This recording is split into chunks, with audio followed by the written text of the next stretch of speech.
अथ যোগানুশাসনম।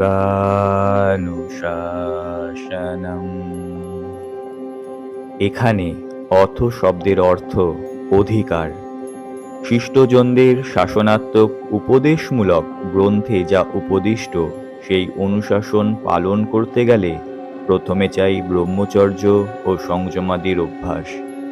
প্রযত্ন সহকারে অভ্যস্ত হয়ে যোগ শাস্ত্র বিষয়ে অসন্দিহান চিত্তে শাস্ত্রগত বিষয়ের সঙ্গে সম্বন্ধ স্থাপন করে একান্ত মনে শাস্ত্রগত অনুশাসন যথাযথ অভ্যেস করতে হবে। তাতে যোগীর চিত্তগত সমস্ত মল কালুষ্য অপগত হলে উদ্দিষ্ট সমাধিদ্বারে পৌঁছানো যাবে।